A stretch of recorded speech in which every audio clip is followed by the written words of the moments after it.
Dallas-Fort Worth International Airport buzzed with its usual chaos that Tuesday afternoon. Lieutenant Sarah Vance stood in the security line at Terminal C, her military duffel slung over one shoulder, dog tags tucked beneath her civilian clothes. She'd been awake for 36 hours straight, having just touched down from a flight that didn't officially exist on any manifest, the kind of flight that lands at military airfields before passengers transfer to commercial terminals.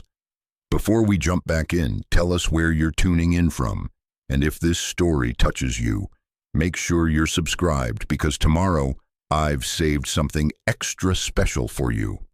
Her body ached in places she didn't know could ache. The mission in Kandahar had gone sideways in ways that would never make it into any official report. 3 weeks of running ops in the Hindu Kush Mountains, living on protein bars and adrenaline, watching her team move like shadows through terrain that had swallowed better soldiers whole, but they'd all made it back. That's what mattered. Sarah just wanted to get through security, catch her connecting flight to Seattle, and sleep for approximately 72 hours straight in her own bed. Simple plan, clean execution. The security line moved with the speed of continental drift. A family of 5 ahead of her struggled to understand the liquid restrictions, their children whining about surrendered juice boxes. A businessman argued about his laptop bag. Normal civilian problems that felt alien after weeks of life-or-death decisions. When Sarah finally reached the checkpoint, she placed her duffel on the conveyor belt and walked through the metal detector without incident. The machine remained silent. Green light. She moved to collect her bag. That's when Officer Derek Mills stepped into her path. Derek was a man who'd found his calling in the small authority TSA granted him. 5'9", with a build that suggested he spent more time at the food court than the gym. He had a particular way of standing that tried to add inches to his height. His badge gleamed on his chest like a medal of honor, and he wore the blue uniform with the kind of pride usually reserved for actual law enforcement. "Ma'am, I need you to step aside for additional screening," Derek announced, his voice carrying that peculiar tone of someone who enjoyed saying those words a bit too much.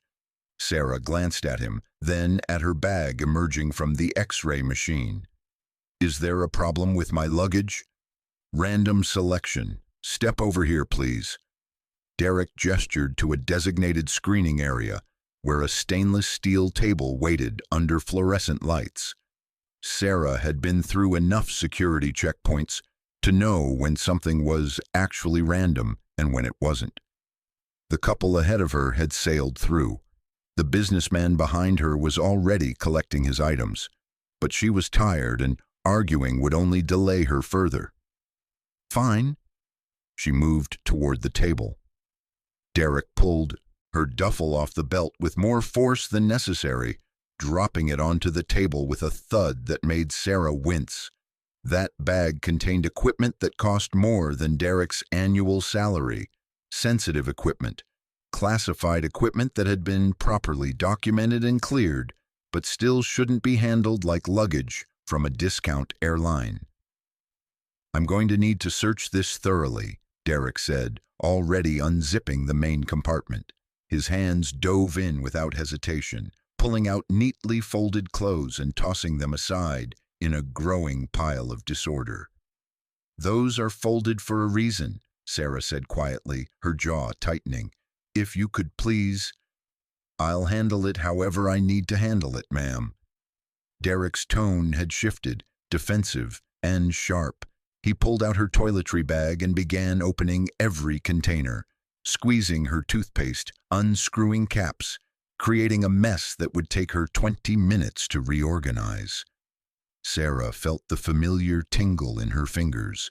Combat awareness, her body recognizing a threat before her conscious mind caught up. She'd learned to trust that instinct in the mountains of Afghanistan. It had kept her alive more times than she could count. "Officer, I've been traveling for 18 hours. My documents are in the front pocket showing this bag has been cleared through military channels. If you could just... Are you telling me how to do my job? Derek straightened and something ugly flickered across his face. A challenge, an opportunity to assert dominance over someone he perceived as questioning his authority. Other travelers were starting to notice. A small crowd had formed at a polite distance, that uniquely American phenomenon of people not wanting to get involved but unable to look away from potential drama. I'm suggesting there's a more efficient way to... Sarah began. Derek's hand shot out and grabbed her wrist, hard. His fingers dug into the tendons with the kind of grip meant to cause pain, meant to force compliance through physical domination. You need to calm down, ma'am. You're being aggressive. The world slowed down. Sarah felt every pressure point where Derek's fingers pressed against her radial nerve. She calculated the angle of his grip, the distribution of his weight, the way his thumb placement revealed he had no actual training in restraint techniques. He was just a bully who'd grabbed someone he thought wouldn't fight back. He'd made a critical miscalculation. Sarah's hand moved with the fluid precision of someone who'd spent thousands of hours in hand-to-hand combat training. She rotated her wrist inward, breaking Derek's grip at its weakest point, then continued the motion in one smooth arc. Her other hand secured his elbow as she applied controlled pressure to his wrist joint, bending it backward at an angle that sent Derek to his knees. It took less than 2 seconds. Derek was suddenly kneeling on the airport floor, his arm twisted in a lock that could break bone if Sarah applied just slightly more pressure. His face had gone from smug authority to shocked pain. I am calm, Sarah said, her voice steady and quiet. But you assaulted me. You grabbed me without cause, without warning, and without justification.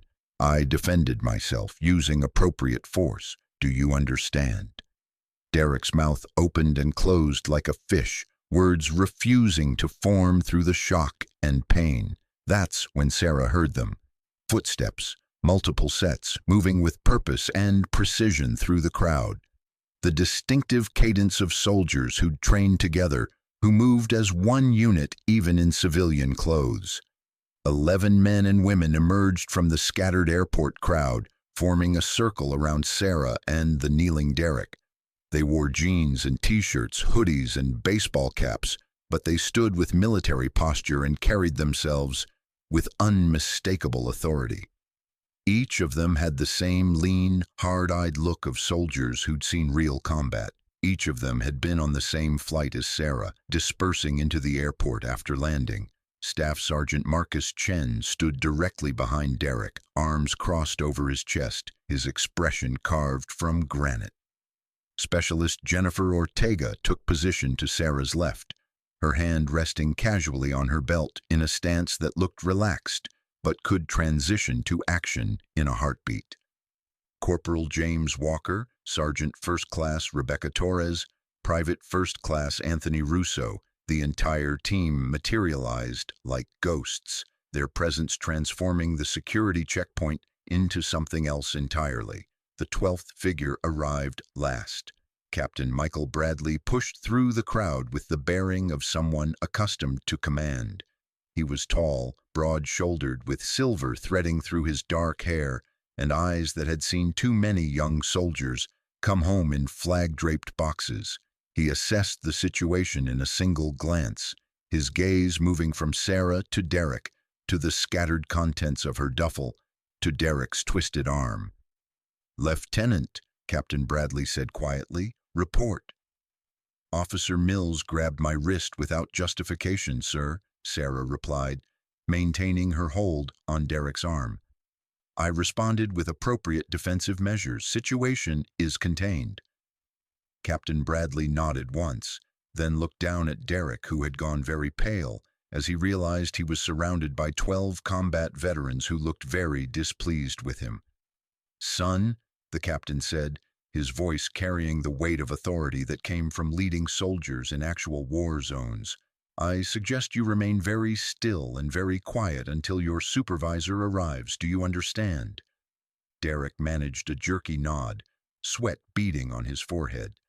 The airport security checkpoint had gone completely silent. Hundreds of travelers stood frozen, watching this impossible scene unfold. Someone had their phone out, recording. Several someones actually, their cameras capturing every angle. Sarah could already see the headlines forming in her mind. This was about to become a very different kind of mission, and somewhere in the crowd, Derek's supervisor was about to have the worst day of his career. Thomas Garrett had been the TSA security supervisor at Dallas-Fort Worth Terminal C for 11 years. He'd handled every kind of situation imaginable.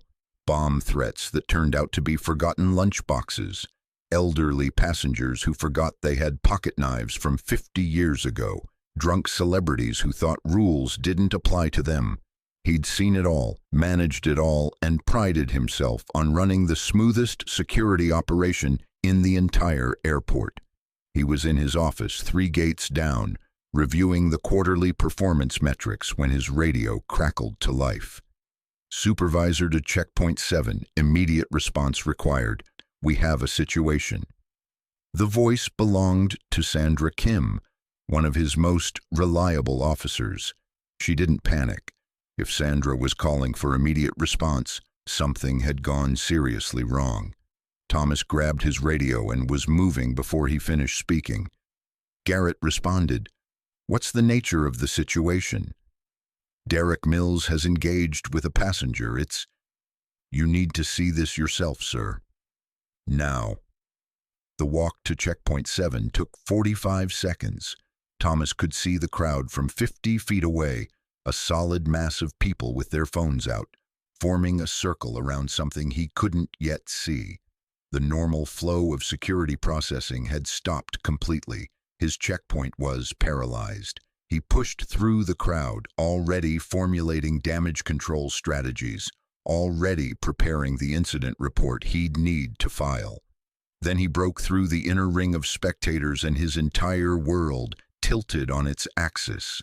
Derek Mills was on his knees, his arm twisted at an unnatural angle, held by a woman in civilian clothes who stood with the calm precision of someone professionally trained in combat. That was concerning enough. What made Thomas's blood run cold were the 12 people surrounding them in a perfect defensive circle. They weren't doing anything threatening. They weren't touching anyone. They were just standing there. But Thomas had served 6 years in the Marines before joining TSA, and he recognized combat veterans when he saw them. These weren't random passengers jumping into a confrontation. This was a unit, a team, soldiers. Captain Bradley saw Thomas approaching and nodded once. "You, the supervisor?" "Thomas Garrett, security supervisor for this terminal." Thomas kept his voice level, professional, even as his mind raced through the catastrophic implications of what he was seeing. "Can someone tell me what happened here?" "Your officer grabbed Lieutenant Vance without justification," Captain Bradley said. "Physical assault. She defended herself. We're her team, and we're ensuring no further assault occurs while we wait for proper authorities." "Lieutenant, team." The words hit Thomas like physical blows. He looked at Derek, still on his knees, his face red and sweating. "Officer Mills, is this accurate?" "She was being aggressive. I asked if you grabbed her wrist," Thomas interrupted, his tone sharp. He'd dealt with Derek's complaints before. The man had a pattern of randomly selecting young women and passengers who looked foreign. Thomas had issued 2 written warnings already. He'd been building a case for termination, but HR moved slowly. Derek's silence was answer enough. Thomas turned to Sarah. "Ma'am, I apologize for this situation. If you could please release Officer Mills, I can assure you this will be properly addressed." Sarah looked at Captain Bradley, who gave a slight nod. She released Derek's arm and stepped back smoothly. Derek scrambled to his feet, cradling his wrist. his eyes darting between Sarah and the circle of rangers like a trapped animal looking for an escape route. "Officer Mills, step away from this checkpoint immediately," Thomas ordered. "Report to my office and wait there. Do not speak to anyone. Do not touch your phone. Go, now." Derek opened his mouth to protest, saw the expression on Thomas's face, and thought better of it. He hurried away, disappearing into the crowd. Thomas turned his attention to the scattered contents of Sarah's duffel, seeing immediately what Derek had done. Military-issued equipment tossed carelessly across the inspection table, documents marked with security classifications lying exposed. This wasn't a random search. This was desecration. "Lieutenant Vance, I cannot begin to express how deeply I apologize for this incident." Thomas began carefully repacking her belongings, handling each item with respect. "Officer Mills will face immediate disciplinary action. I'll personally file a formal incident report. If you wish to press charges—" "We'll be doing more than pressing charges," Captain Bradley interjected. His voice remained calm, but there was steel underneath. "That officer assaulted a decorated combat veteran returning from a classified operation. He compromised operational security by scattering classified materials in a public space. He demonstrated clear bias in his selection process. This isn't just a personnel issue, Supervisor Garrett. This is a federal incident." Thomas felt his stomach drop. Federal incident. The words that meant his comfortable position, his smooth operation, his career trajectory were all about to explode. "I understand, Captain. I'll cooperate fully with any investigation." "See that you do." Captain Bradley pulled out his phone and made a call, turning slightly away. "Colonel Brewster, Bradley, we have a situation at DFW Terminal C. I need JAG and an FBI liaison. One of our rangers was assaulted by TSA during her return from Operation Sentinel Arrow." Operation Sentinel Arrow. Thomas didn't know what that was, but the classified designation meant it was serious. Serious enough that assaulting someone involved in it would bring down attention from levels of government he preferred never to interact with. Sandra Kim approached, her expression grave. "Sir, we have 17 different recordings of the incident from passenger phones. They've already started posting to social media, Twitter, TikTok, Instagram. It's spreading fast." Of course it was.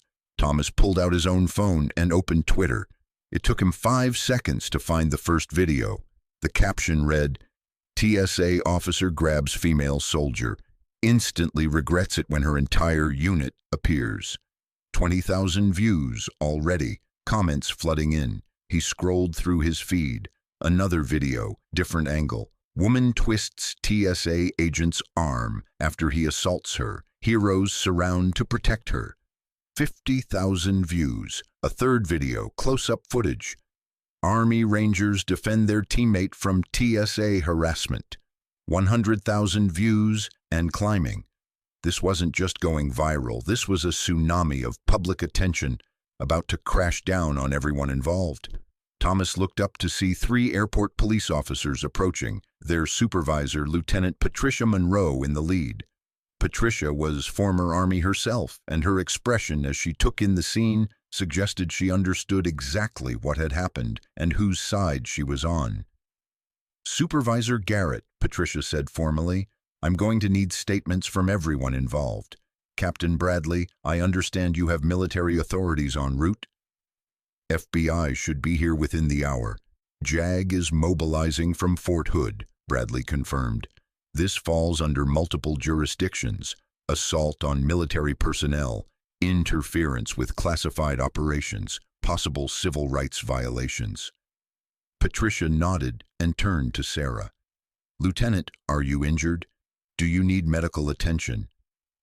"I'm fine," Sarah said quietly. She looked exhausted, Thomas realized. Not from the confrontation that had barely taxed her, but from whatever she'd been doing before she arrived at this airport. I just want to collect my belongings and go home." "I understand, and I'm sorry, but you're going to need to make a formal statement," Patricia said gently. "This is being classified as an assault on federal property. We need everything documented properly." Sarah closed her eyes briefly, and Thomas saw the flash of frustration. She'd probably been looking forward to that flight to Seattle, to sleeping in her own bed, to leaving the military world behind for a few days. Instead, she was about to spend hours giving statements, filling out forms, reliving a traumatic incident that never should have happened, all because Derek Mills couldn't control his impulses for power. Thomas's radio crackled again. This time it was his boss, the terminal operations manager. "Garrett, what the hell is happening at Checkpoint 7? I'm getting calls from the media. CNN wants a statement. Fox News is sending a crew. Get control of this situation immediately." Control. Thomas almost laughed. This situation had spiraled beyond control the moment Derek grabbed Sarah's wrist. Now it was just a matter of managing the catastrophic fallout. He watched as Patricia and her officers began cordoning off the area, establishing a perimeter, directing passengers to alternate checkpoints. He watched as Captain Bradley gathered his team, speaking to them in low tones, their faces grim but united. He watched as Sarah stood alone in the center of it all, this exhausted soldier who just wanted to go home. And he knew with absolute certainty that everything was about to change. For Derek Mills, for TSA procedures, for public perception of how military members were treated in their own country. The videos were still spreading, the views climbing into the millions. By tonight, this would be the top story on every news network in America. Thomas pulled out his incident report forms and began documenting the end of life as he knew it. By the time FBI Special Agent Carmen Rodriguez arrived at Terminal C, the incident had already been featured on 5 major news networks. She'd watched 3 different angles of the confrontation during her drive from the Dallas field office, each video garnering millions of views, each comment section a battleground of opinions about TSA, military respect, and whether Sarah's response had been justified. Carmen had worked on federal cases for 14 years. She'd investigated terrorism, corruption, organized crime. But public attention cases were different beasts entirely. The court of public opinion moved faster than any legal system, and it was already rendering its verdict. She found Sarah in a private airport security office, surrounded by her team. The Rangers had positioned themselves strategically, Captain Bradley near the door, others at windows and corners, maintaining situational awareness, even in this supposedly secure space. Old habits from combat zones where threats could come from anywhere. "Lieutenant Vance, I'm Special Agent Rodriguez, FBI." Carmen showed her credentials. "I understand you've had a difficult day." Sarah looked up from the bottle of water someone had given her. Up close, Carmen could see the exhaustion etched into every line of her face. This wasn't just tired from travel. This was bone-deep weariness from extended operations in hostile territory. "That's an understatement, Agent Rodriguez. I've reviewed the footage, multiple angles, very clear documentation." Carmen pulled out her tablet, sitting across from Sarah.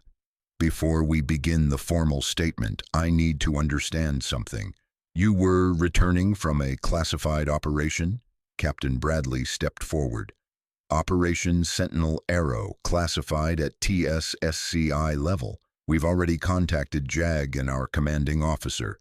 Any details about the operation itself will need proper clearance."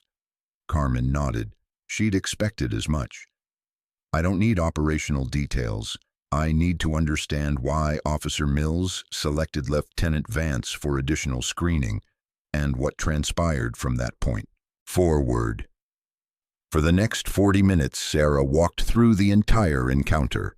Her voice remained steady, professional, detailing each moment with the precision of someone trained to give accurate after-action reports.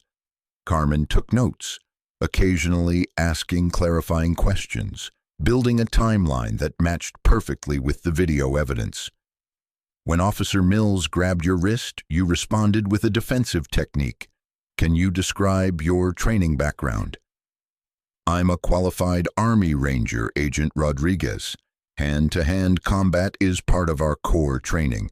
I've completed advanced combatives courses, defensive tactics instruction, and close-quarters battle certification. Sarah's expression remained neutral. The technique I used is designed for controlled restraint with minimal harm. I could have broken his arm. I chose not to.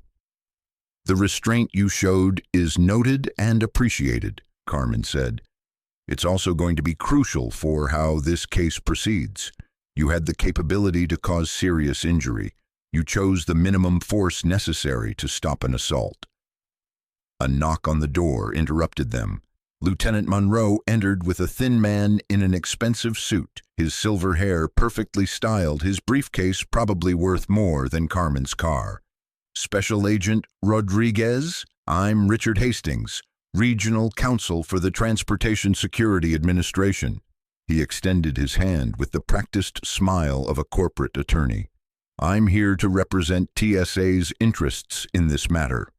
Carmen shook his hand, noting the firmness designed to project confidence. Mr. Hastings, I assume you've seen the footage? I have. Richard's smile faded. I've also been on conference calls with Washington for the past hour. This incident is being treated with the highest priority. TSA Administrator Kirsten Shaw sends her personal apologies to Lieutenant Vance and has ordered a full internal investigation. That's convenient timing, Staff Sergeant Chen muttered from his position by the window. Richard pretended not to hear. Officer Derek Mills has been placed on immediate administrative leave pending investigation. We're reviewing his entire employment history, all previous incidents, all selections he's made over the past year. You'll find a pattern, Carmen said. It wasn't a question. She'd already requested Mills's personnel file. 2 written warnings for inappropriate behavior. 7 complaints from passengers about aggressive screening techniques. 3 separate incidents of selecting young women for additional searches that yielded nothing. This wasn't his first time abusing his authority. Richard's jaw tightened. We take all complaints seriously, but not seriously enough to terminate him. Before he assaulted a decorated soldier, Captain Bradley interrupted, his voice cutting through Richard's prepared statement. Your agency had multiple opportunities to remove this man from duty. You failed to act, and that failure led directly to this incident. The room went silent. Richard shifted his briefcase from one hand to the other, recalibrating his approach. Captain Bradley, I understand you're upset. Upset? Specialist Ortega laughed, a sharp sound without humor. We just spent 3 weeks in conditions you can't imagine, doing work we can't discuss, watching our lieutenant lead us through situations that would break most people. She got every single one of us home alive. And the first thing that happens when she steps back on American soil is some power-drunk TSA officer assaults her because he can. Richard opened his mouth, closed it, then tried again. I can assure you that TSA is committed to ensuring this never happens again. You can assure us? Sergeant Torres stepped forward, and Carmen saw Richard instinctively step back. With respect, Counselor, your assurances don't mean much right now. Actions mean something. Consequences mean something. What's happening to Mills? He'll face the full disciplinary process. Will he be prosecuted? Carmen asked directly. Because from where I'm sitting, I have clear video evidence of assault on federal property against military personnel. That's not an internal HR matter. That's a criminal case. Richard's expression flickered between concern and calculation. The decision to press charges rests with Lieutenant Vance. All eyes turned to Sarah. She'd been quiet during the exchange, watching the various authority figures debate her assault, like it was an abstract legal problem rather than something that had happened to her body, her person. "I want him prosecuted," Sarah said quietly. "Not for revenge, not because I'm angry, but because if this happened to me, someone who can defend herself, who has 12 Rangers willing to stand with her, what's happening to other people? Military members traveling alone, women who don't have combat training, people who look different or speak with accents." She stood, facing Richard directly. "Mills has a pattern. You admitted that yourself, which means TSA has known he's a problem and kept him in a position where he could abuse vulnerable travelers. That needs to stop, and the only way it stops is if there are real consequences." Carmen felt a surge of respect for this exhausted soldier. Sarah wasn't thinking about herself. She was thinking about the next potential victim, the pattern of abuse that would continue if no one took a stand. "I'll be recommending charges to the U.S. Attorney's Office," Carmen confirmed. "Assault, deprivation of civil rights under color of authority, and we'll see what else shakes out during the investigation." Richard's phone buzzed. He glanced at it, and his face went pale. "Administrator Shaw wants to speak with Lieutenant Vance personally. She's requesting a phone conference within the hour." "Requesting or demanding?" Captain Bradley asked. "Requesting," Richard emphasized. "The administrator wants to personally apologize and discuss how TSA can make this right." Sarah looked at her captain, who shrugged slightly. "Your call." She turned back to Richard. "I'll speak with Administrator Shaw, but I won't accept a private apology and a quiet settlement. This is public now. The entire country is watching. Whatever comes next needs to be public too." Carmen's phone buzzed with a text from her supervisor. "CNN at 6, Fox at 7, MSNBC at 8. Everyone wants the TSA assault story. Public Affairs is fielding 50 media requests. This is priority 1. She looked up at Sarah and the Rangers standing protectively around her. "You should all know, this story is everywhere.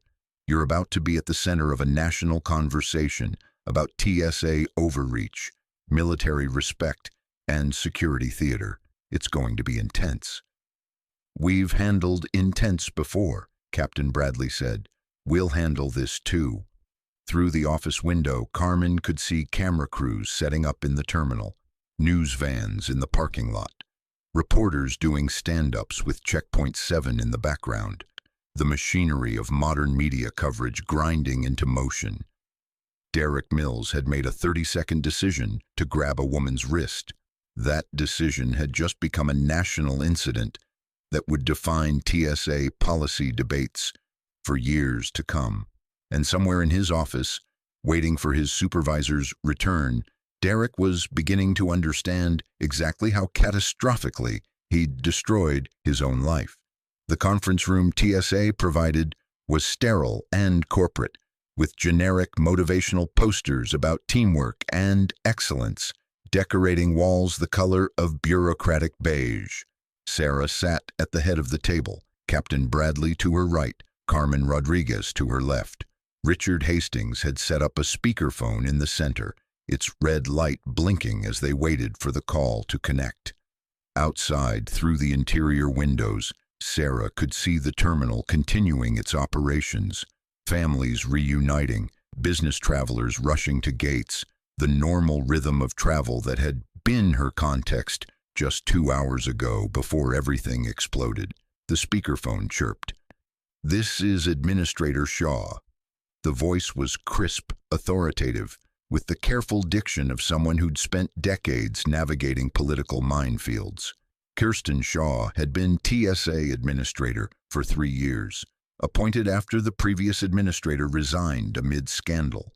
She'd built her reputation on reform, transparency, and accountability. Now she was about to test whether that reputation was genuine or just careful PR. Administrator Shaw, this is Richard Hastings, Regional Counsel. I have Lieutenant Sarah Vance here, along with her commanding officer, Captain Bradley, and FBI Special Agent Rodriguez. Lieutenant Vance, thank you for taking this call. Kirsten's tone shifted, becoming more personal. I've watched the footage of what happened to you today. I've seen Officer Mills assault you. I've read his personnel file, and I want to start by offering you my sincere, unequivocal apology. What happened to you was inexcusable. Sarah glanced at Captain Bradley, who gave a slight nod. I appreciate the apology, Administrator Shaw, but I need to understand what happens next. This wasn't an isolated incident. Mills had a pattern. You're absolutely right. Kirsten's voice carried genuine anger now. I've been reviewing his file for the past hour, and I'm appalled that he remained in his position despite multiple warnings. That represents a systemic failure in our disciplinary process, and it stops today. What specifically are you proposing? Carmen asked, her pen poised over her notepad. First, Officer Mills is terminated effective immediately. Not suspended, not on leave, terminated. He will never work for TSA again, and I'll personally ensure his conduct is reported to any future potential employers in security or law enforcement. Richard shifted uncomfortably. Sarah suspected this decision had been made over his objections. Summary termination without completing the full investigative process opened TSA to potential legal challenges. But Kirsten was betting that the video evidence was so damning that no arbitrator would side with Mills. Second, Kirsten continued, I'm ordering a complete audit of all passenger complaints filed against TSA officers nationwide over the past 3 years. Every officer with multiple complaints will face review. Those with patterns of abuse will be removed.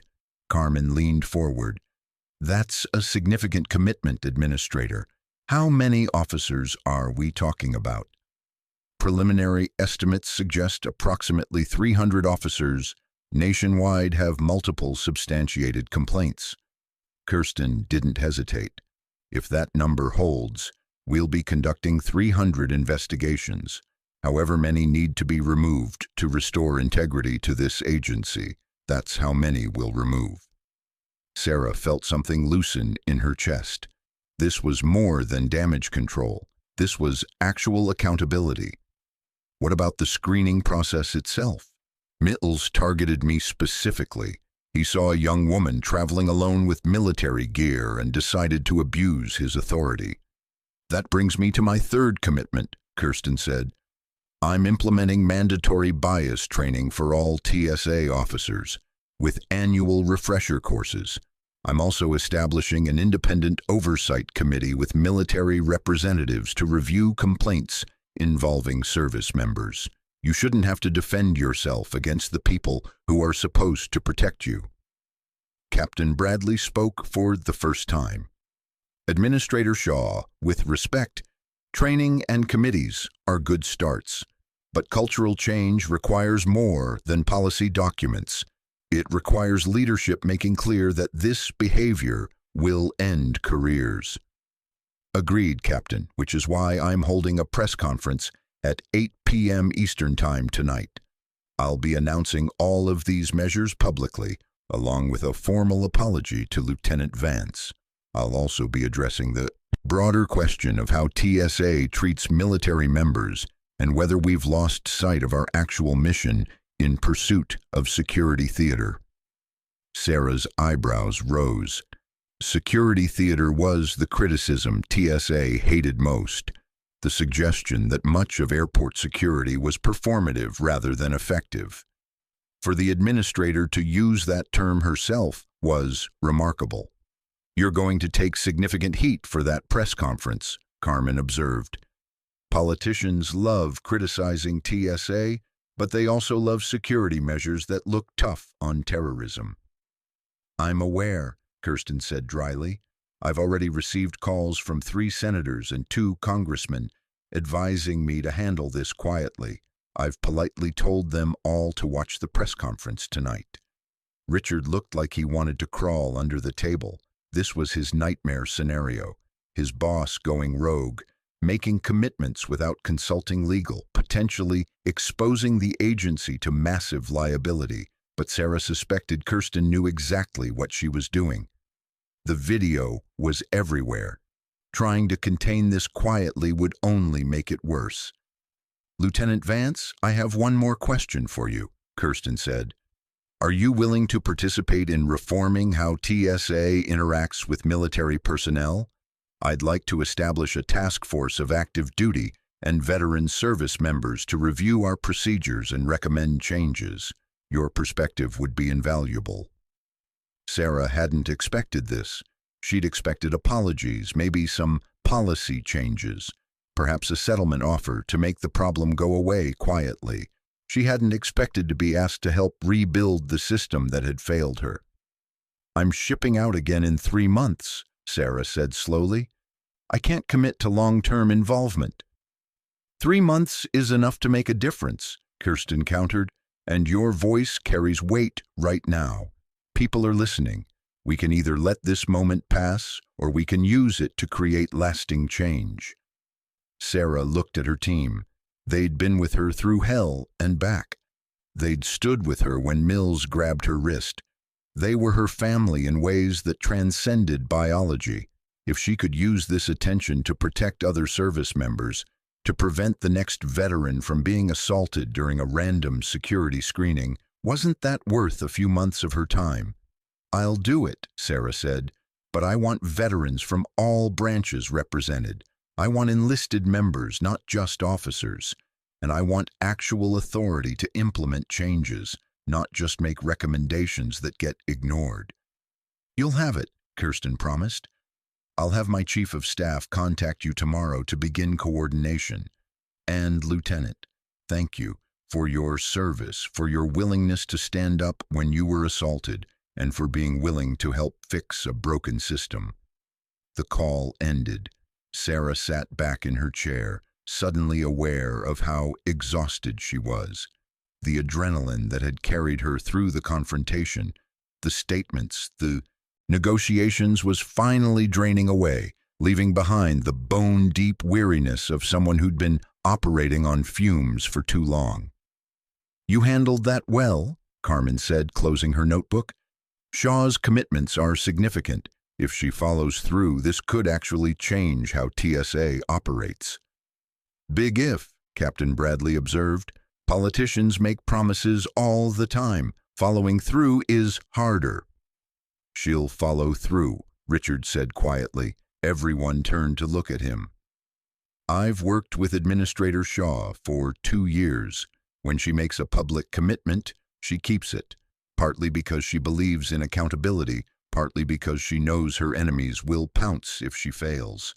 She's betting her career on this reform effort." Sarah's phone buzzed. She glanced at the screen and saw messages flooding in from friends, family, fellow soldiers who'd seen the videos. Her mother had called 6 times. Her younger sister had sent a string of worried texts. Her commanding officer from Fort Lewis had left a voicemail. "I need to call my family," Sarah said, standing. "They're going to see this all over the news, and I need them to hear from me that I'm okay." Carmen handed her a business card. "Call me if you need anything or if you remember any additional details. I'll keep you updated on the investigation's progress." As Sarah walked out of the conference room, her team fell into formation around her automatically, not obviously protective, not aggressive, just present, brothers and sisters in arms who would always have her back. They passed Checkpoint 7 on the way to a quiet gate area. Crime scene tape cordoned off the inspection station where Mills had grabbed her. Airport security was preserving the scene for federal investigators. News crews filmed stand-ups with the checkpoint in the background, reporters speaking earnestly to cameras about TSA reform and military respect. Sarah's life had changed irrevocably in the span of 30 seconds. A simple desire to go home had transformed into a national incident that would define policy debates for years. She found an empty gate area and pulled out her phone. Before calling her mother, she scrolled through social media one more time. The videos had been viewed over 50 million times combined. The hashtag #OurJusticeForSarah was trending worldwide. Support poured in from veterans organizations, civil rights groups, and ordinary citizens who were tired of security theater and government overreach. But there were also other comments, the ones questioning whether she'd overreacted, the ones suggesting Mills was just doing his job, the ones calling her a troublemaker or worse. This was the reality of being at the center of a national conversation. Not everyone would agree. Not everyone would understand. Some people would always defend the authority figure, no matter how clear the abuse. Sarah put her phone away and took a deep breath. Then she called her mother, ready to explain why her daughter was suddenly the face of TSA reform and military justice. The battle was just beginning. Preparing and narrating this story took us a lot of time, so if you are enjoying it, subscribe to our channel. It means a lot to us. Now back to the story. While Sarah sat in conference rooms negotiating the future of TSA reform, Derek Mills sat alone in Thomas Garrett's office, watching his entire world collapse in real time on his phone screen. The videos were everywhere, thousands of them, millions of views, his face clearly visible in high definition as he grabbed Sarah's wrist. The smug expression he'd worn for those few seconds before she'd twisted his arm, the shock and pain as he went to his knees. The moment 12 Rangers appeared from nowhere, surrounding him like avenging angels. Every news outlet had picked up the story. Every social media platform was ablaze with commentary, and Derek Mills was the villain in every single narrative. TSA officer assaults female soldier, read one headline. Power-drunk TSA agent gets instant karma, read another. Army Ranger defends herself against TSA harassment. What happens next will shock you.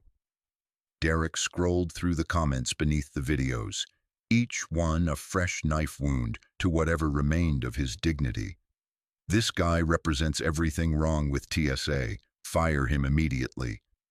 She showed incredible restraint. I would have broken his arm. How many other women has he done this to? Look at his face when he grabs her. He's enjoying it. Disgusting. This is why nobody respects the TSA. They hire power-hungry failures. That last comment hurt most because Derek knew somewhere deep down where he refused to acknowledge the truth, that it was accurate. He'd applied to be a police officer 3 times, failed the psychological evaluation twice, failed the physical test once, applied to be a firefighter, didn't make the cut. Prison guard, rejected. TSA had been his last option, and he'd told himself it was good enough. He wore a badge. He had authority. He could make people do what he said. That was close enough to being real law enforcement, wasn't it? Except real law enforcement required restraint, judgment, and accountability. Derek had possessed none of those things. The door opened. Thomas Garrett entered, his expression grim. He wasn't alone. A woman in her 50s followed him, carrying a leather portfolio that probably contained Derek's entire future, or lack thereof, in official documentation. Officer Mills, this is Margaret Chen from Human Resources. Thomas sat behind his desk, his body language rigid with controlled anger. She's here to conduct your termination interview. Termination? The word hit Derek like a physical blow. Wait, you can't just fire me. I have rights. There's a process. The process began 6 months ago when you received your first written warning for inappropriate conduct, Margaret said, opening her portfolio and spreading documents across the desk. It continued 3 months ago with your second written warning. We have 7 formal complaints from passengers about your screening techniques. We have documentation of you selecting demographics at rates that suggest bias. And now we have video evidence of you committing assault on federal property. She slid a termination letter across the desk. The decision has been made at the highest levels of TSA leadership. Your employment is terminated effective immediately for gross misconduct, violation of agency policies, and criminal behavior in the course of your duties. Derek stared at the letter, the words swimming before his eyes. This is because of the videos. You're just covering your asses because it went viral. No, Thomas said, his voice cold. This is because you assaulted someone under color of authority. The videos just made it impossible for us to sweep your behavior under the rug, like we've been doing for months. The admission stunned Derek. They'd known he had problems, known he crossed lines, and they'd just managed him with warnings and documentation instead of actually stopping him. If you knew I was a problem, why didn't you fire me before? Derek heard himself ask. Because I was building a case that would survive union arbitration, Thomas admitted. Because HR moves slowly and requires extensive documentation. Because our system is designed to protect employees, even when they don't deserve protection. But this? He gestured at Derek's phone, still displaying the video. This bypasses all of that. You've made yourself legally and publicly indefensible. Margaret produced more forms. You need to surrender your badge, your credentials, and any TSA property in your possession. You're being escorted from the airport immediately. You are not to return to this facility or any TSA operation. You are not to contact Lieutenant Vance or any witnesses to the incident. Do you understand? Derek's hand moved to his badge automatically, that gleaming symbol of authority that had meant everything to him. He unpinned it slowly, feeling like he was removing part of his identity. He placed it on the desk along with his airport access card and radio. What about my pension, my benefits? You had 3 years of service. You're not vested in the pension system. Margaret's tone was purely procedural, no sympathy. Your health insurance continues for 30 days under COBRA if you choose to pay the premiums. Your final paycheck will be direct deposited according to normal schedule, minus any outstanding debts to the agency. 3 years of his life, gone. No pension, no benefits, no career path forward in security or law enforcement, not with this incident on his record. There's also the matter of criminal charges, Margaret continued. FBI Special Agent Rodriguez has indicated she'll be recommending prosecution for assault, deprivation of civil rights under color of authority, and potentially other charges. You should retain an attorney immediately. Derek felt vomit rising in his throat. Criminal charges, a trial, possibly jail time, his name permanently associated with this incident, future employers Googling him and finding those videos, the permanent mark of being the bad guy in a story that had captured national attention. This isn't fair, Derek said weakly, knowing how pathetic it sounded. She's a soldier. She's trained to fight. I was just trying to do my job. Your job doesn't include grabbing people without justification, Thomas said flatly. Your job doesn't include power trips on exhausted travelers. Your job was to ensure security while treating passengers with dignity and respect. You failed at every single aspect of that mission. 2 airport police officers appeared in the doorway. Derek recognized them. He'd joked with them during shifts, shared coffee in the break room. Now they looked at him with contempt. Officers will escort you to collect any personal belongings from your locker, then escort you from the airport, Margaret said. This meeting is concluded. Derek stood on shaking legs. The officers flanked him as he walked through the terminal, past gates where travelers openly stared, some pointing, some pulling out phones to capture more footage. The fired TSA officer being perp-walked out of his own workplace. His locker contained a change of clothes, some protein bars, a worn copy of a law enforcement magazine he'd used to pretend he was part of that world. He stuffed everything into a gym bag while the officers watched, ensuring he didn't take anything that wasn't his. The walk through the terminal to the parking garage was endless. Every passenger felt like a judge rendering verdict. Every TSA officer they passed looked away, distancing themselves from his failure. Derek was radioactive now, a cautionary tale, the example leadership would use when training future officers on what not to do. His car was a 10-year-old sedan with a dent in the passenger door and a support law enforcement bumper sticker that now felt like a sick joke. Derek sat in the driver's seat, alone for the first time since the incident, and felt the full weight of what he'd done crash down on him.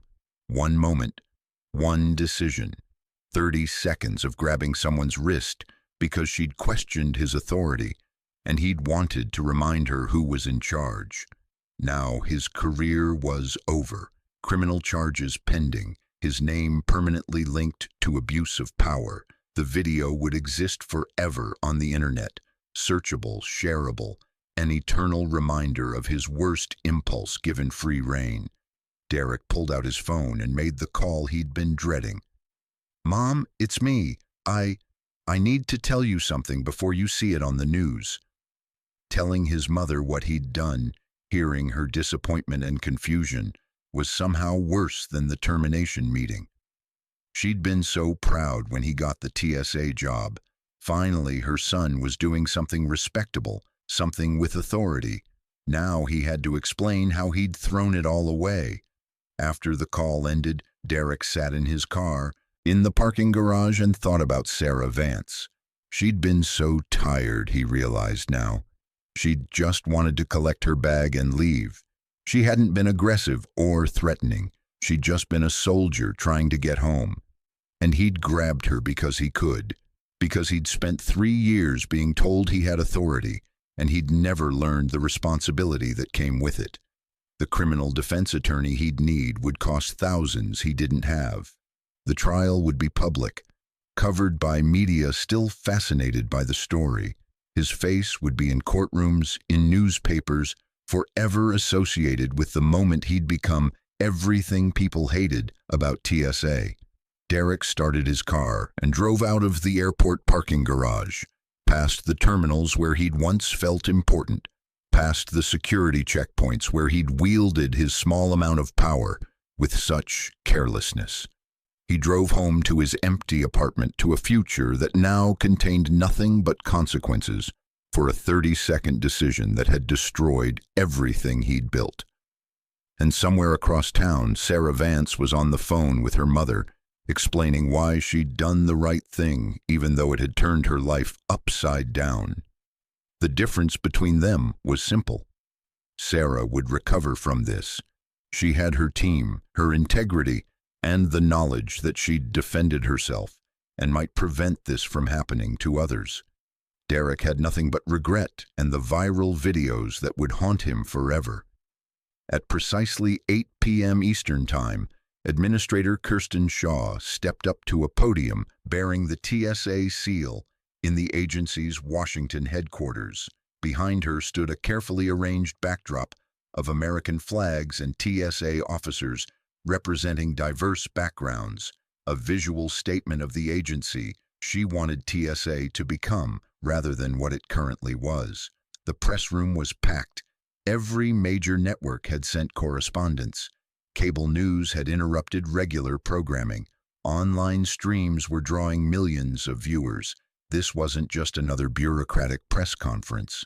This was a reckoning. Sarah watched from her hotel room in Dallas, her team scattered around the suite. They'd finally been released from the airport 4 hours ago after statements and documentation and promises to remain available for the ongoing investigation. Captain Bradley had pulled strings to get them all rooms at a Marriott near the airport, rather than forcing them to continue traveling while emotionally exhausted. Kirsten adjusted the microphone and began. "Good evening. My name is Kirsten Shaw, and I serve as Administrator of the Transportation Security Administration. I'm here tonight to address an incident that occurred this afternoon at Dallas-Fort Worth International Airport, and to announce significant reforms to how TSA operates. She paused, making eye contact with the camera. At approximately 2:30 p.m. Central Time, TSA Officer Derek Mills assaulted Lieutenant Sarah Vance, a decorated Army Ranger who was returning from a classified military operation. Officer Mills grabbed Lieutenant Vance's wrist without justification, escalating a routine screening into a physical confrontation. Lieutenant Vance defended herself using appropriate force. The entire incident was captured on multiple videos that have now been viewed tens of millions of times. On screen, Sarah watched her own face remain impassive, but inside she felt the weight of having her trauma discussed on national television. Beside her, Specialist Ortega squeezed her hand. "I want to be clear about several facts," Kirsten continued. "First, Officer Mills's actions were indefensible. He violated TSA policy, federal law, and basic human decency. He has been terminated from TSA employment, and I have personally ensured that criminal charges will be pursued to the fullest extent of the law." Murmurs rippled through the press room. Swift termination after a federal incident was rare. Most agencies would have opted for paid leave pending investigation, buying time to let public attention fade. Second, Officer Mills had a documented history of complaints and warnings. This was not an isolated incident. It was the culmination of a pattern of abuse that our internal systems failed to adequately address. That failure is unacceptable, and it stops today. Kirsten's tone hardened. "I've spent the afternoon reviewing data that frankly appalls me. Nationwide, approximately 300 TSA officers have multiple substantiated complaints for inappropriate conduct, bias, or abuse of authority. Each of these officers will face immediate review. Those found to have engaged in patterns of misconduct will be removed from duty." A reporter's hand shot up, but Kirsten continued without acknowledging the interruption. "Third, I want to address the broader question that Lieutenant Vance's experience raises. Have we, as an agency, lost sight of our mission? Have we prioritized the appearance of security over actual security?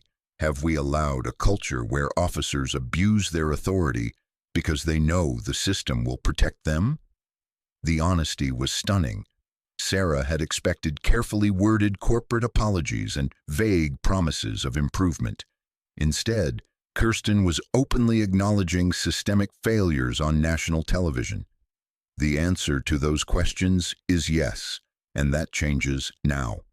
Kirsten outlined the reforms: mandatory bias training, independent oversight committee, revised complaint procedures, body cameras for all officers conducting enhanced screenings, and the creation of a military advisory task force led by Lieutenant Vance herself.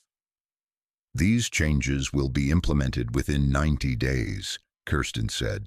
"Not studied, not considered, implemented. I'm putting my career on the line with this commitment, and I'm doing so because the alternative, continuing to allow an agency that serves the American people to abuse the very people we're supposed to protect, is unconscionable." She finally acknowledged the sea of raised hands. "I'll take questions now." A CNN correspondent stood. "Administrator Shaw, critics are already saying you're overreacting to one viral video. How do you respond to suggestions that you're throwing Officer Mills under the bus to save your own position?" "Officer Mills threw himself under the bus when he assaulted a soldier," Kirsten replied sharply. "As for overreaction, tell me, how many assaults by TSA officers would constitute an appropriate response threshold? 5, 10? Should we wait until someone is seriously injured or killed before acknowledging we have a cultural problem?" A Fox News reporter followed up. "What's the cost of these reforms?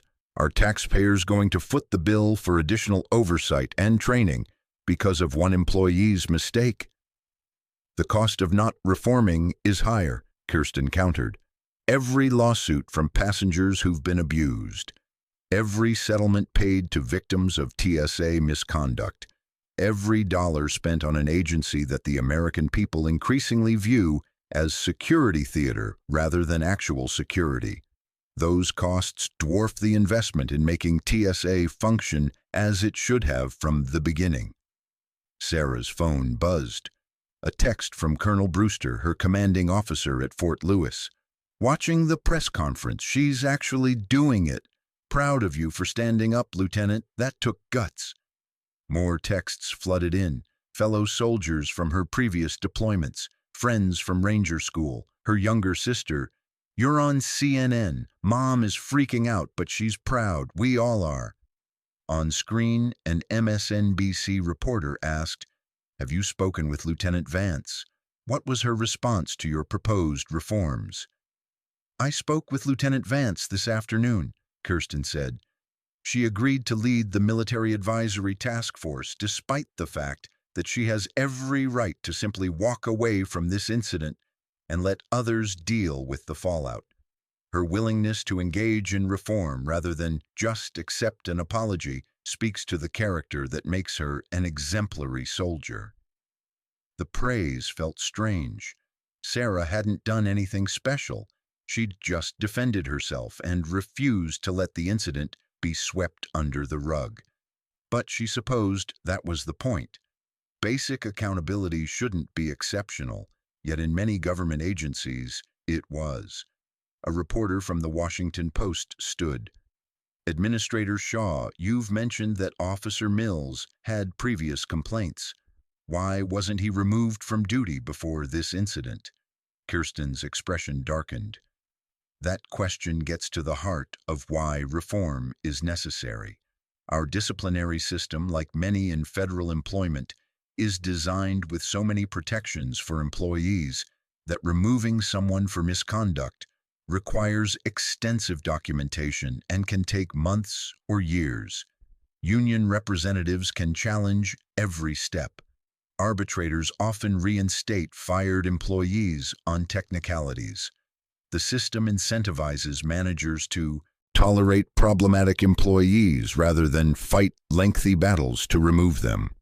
She leaned forward, her intensity palpable even through the television. "I'm not blaming unions for this. Employee protections exist for good reasons. But when those protections shield people who abuse authority, harm innocent civilians, and violate the public trust, we need to re-examine whether the balance is correct. The reforms I'm announcing include streamlined removal procedures for officers who engage in assault or civil rights violations. If unions want to fight me on that, we'll have that fight publicly." Captain Bradley let out a low whistle. "She's declaring war on the bureaucracy. That takes either courage or stupidity." "Both, probably," Sergeant Chen observed. "But she's right. How many other TSA officers are out there doing what Mills did, protected by a system that makes it easier to tolerate abuse than confront it?" The press conference continued for another 30 minutes. Kirsten fielded questions about implementation timelines, budget implications, congressional support, and whether she expected to keep her job after such a dramatic public stance. "If I lose my position because I held an employee accountable for assault and tried to reform a broken agency, then I'll have lost it for the right reasons," Kirsten said in response to that last question.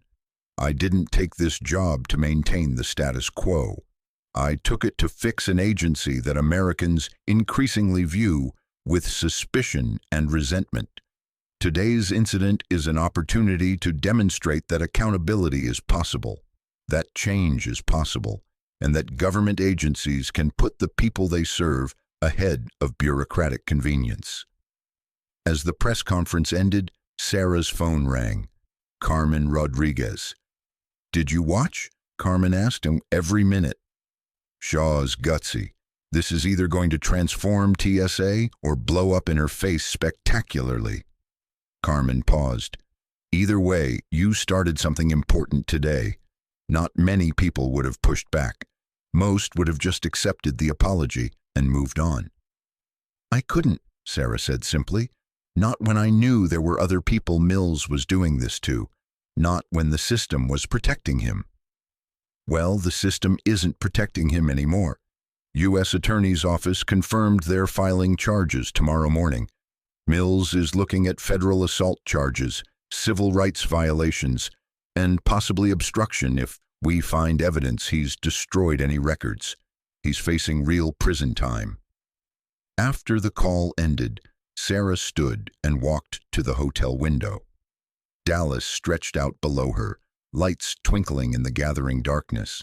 Somewhere in this city, Derek Mills was probably watching the same press conference, realizing that his 30-second decision had triggered a national reform movement. The irony wasn't lost on Sarah. She'd just wanted to go home.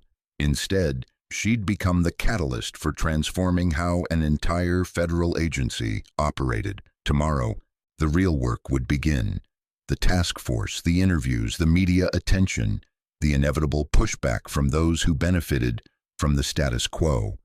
But tonight, surrounded by her team, her family, Sarah allowed herself to feel something she hadn't felt since the incident began. Hope that maybe, just maybe, something good could come from something terrible, and the certainty that she'd done the right thing, even when it would have been easier to stay silent.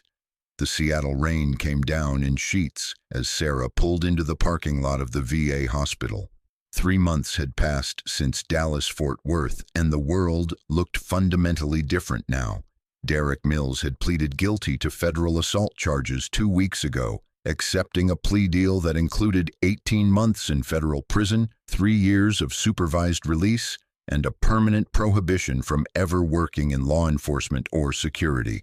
His attorney had advised him that going to trial with those videos as evidence would result in a much harsher sentence.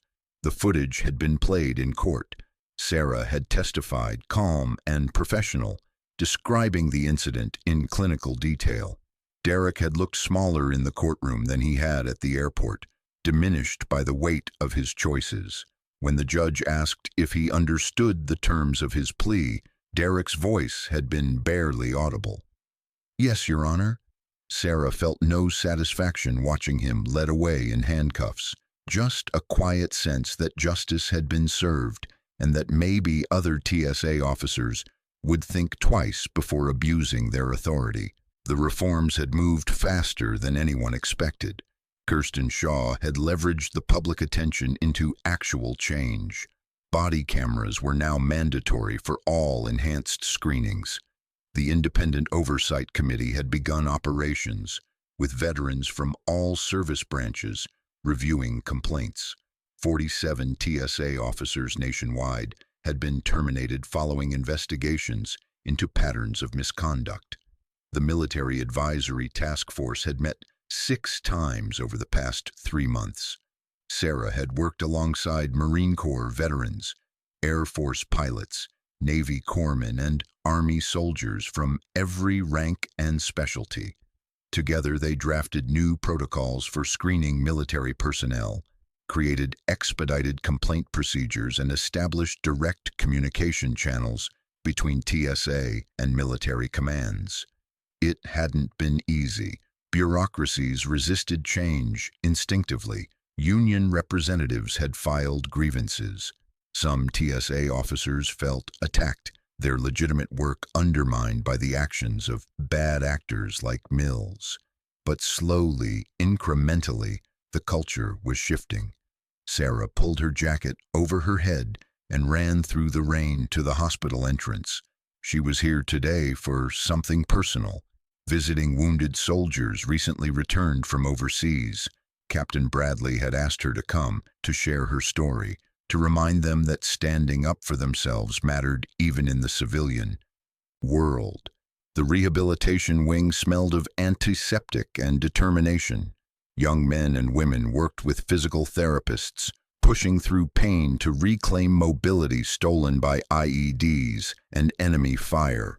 Sarah knew these spaces well. She'd spent time in similar facilities after her second deployment. recovering from injuries that had nearly ended her career. Specialist Marcus Webb sat in a wheelchair near the window, his left leg missing below the knee. He was 23 years old, a combat engineer who'd triggered an IED while clearing a road in Syria. His physical wounds would heal. The mental scars would take longer. Specialist Webb, I'm Lieutenant Sarah Vance.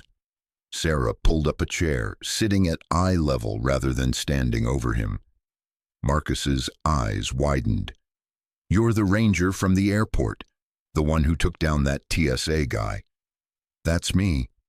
Sarah smiled slightly, though I didn't take him down so much as prevent him from assaulting me further.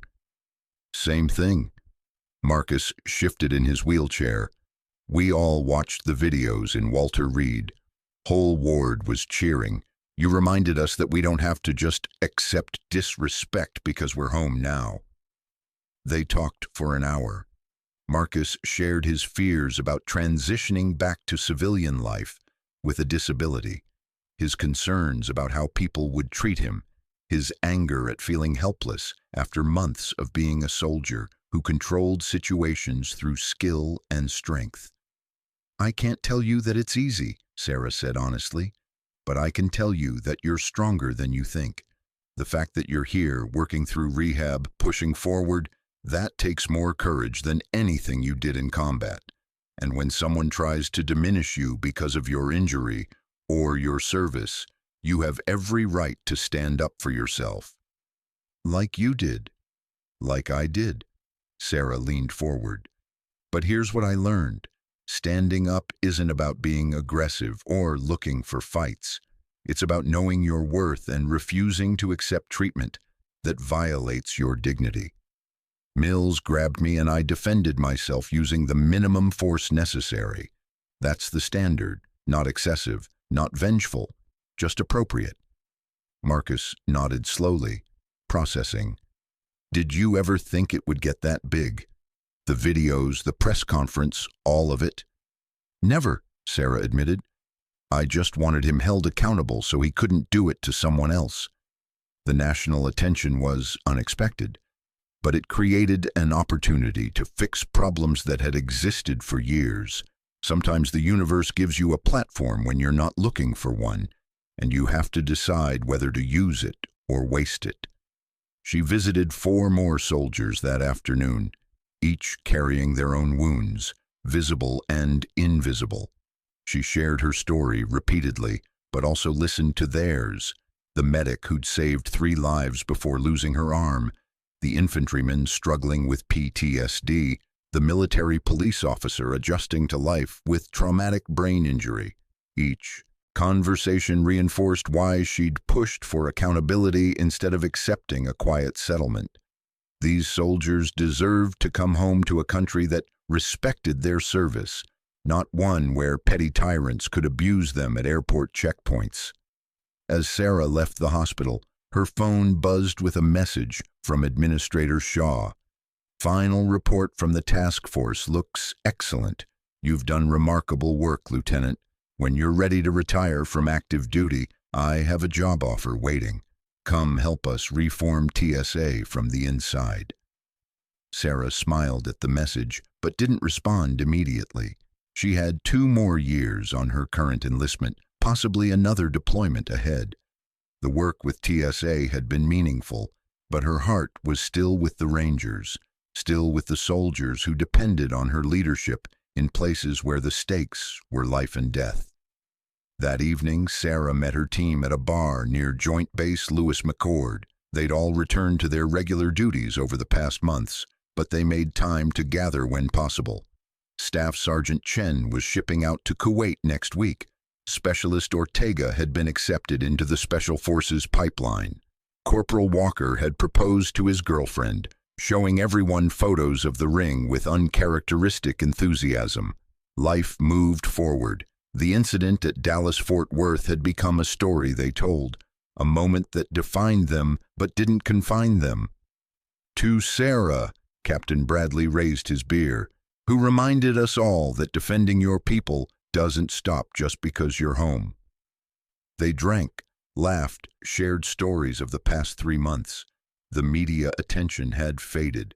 Sarah could walk through airports now without being recognized, most of the time. The reforms continued quietly, bureaucratic machinery grinding toward meaningful change. Later, as Sarah drove home through the Seattle rain, she thought about that moment at the checkpoint. 30 seconds that changed everything. She'd been exhausted, frustrated, just wanting to go home. Instead, she'd defended herself and accidentally sparked a movement. The criminal justice system had worked, slowly but surely. Mills was in prison. The civil lawsuit he'd filed claiming Sarah had used excessive force had been dismissed with prejudice.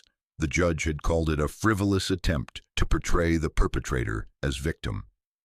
TSA had settled with Sarah for an undisclosed amount that she'd donated to a veterans charity supporting survivors of military sexual trauma. Justice hadn't been perfect, it never was, but it had been real. Sarah pulled into her driveway, finally home after 3 months of airports, hotels, meetings, and testimony. Her small house was dark and empty, but it was hers, safe, peaceful.